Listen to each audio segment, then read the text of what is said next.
Presiden RI Prabowo Subianto yang juga Ketua Umum Partai Gerindra berharap agar Made Mulyawan Arya atau Degajah bisa terpilih menjadi Gubernur Bali. Prabowo menyebut dalam memimpin Negara Kesatuan Republik Indonesia, NKRI ingin membentuk pemerintahan yang bersih sehingga membutuhkan bantuan kerja keras dari jajaran pejabat di daerah.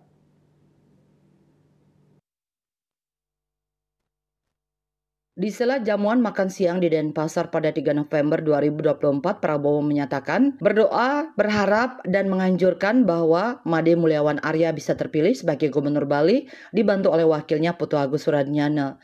Prabowo menyebut dalam memimpin Negara Kesatuan Republik Indonesia NKRI ingin membentuk pemerintahan yang bersih sehingga membutuhkan bantuan kerja keras dari jajaran pejabat di daerah. Jenderal Kehormatan Bintang 4 tersebut berharap masyarakat Bali memilih orang yang bisa diajak bekerja sama dan sudah dikenal hatinya, yaitu Degajah. Orang nomor 1 di Partai Gerindra itu juga meminta daftar nama calon bupati dan wali kota yang baik untuk Bali dan mengatakan akan memberikan anjuran dan doa yang sama agar terpilih di pemilihan kepala daerah atau pilkada serentak 2024.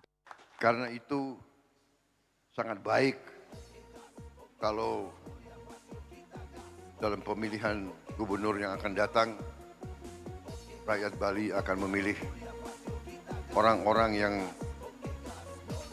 bisa dikatakan cinta negaranya, cinta budayanya, orang-orang yang amanah, orang-orang yang membela rakyat kecil.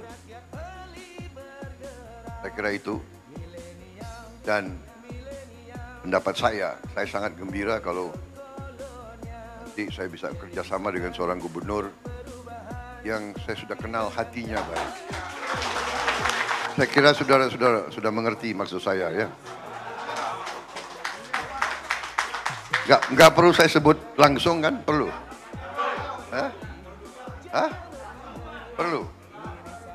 Jadi saya berharap, saya berdoa, saya menganjurkan bahwa saudara Made Mulyawan Arya terpilih sebagai Gubernur Bali yang kedua. Dibantu oleh wakil ya, Bapak Putu Agus Suradnyana.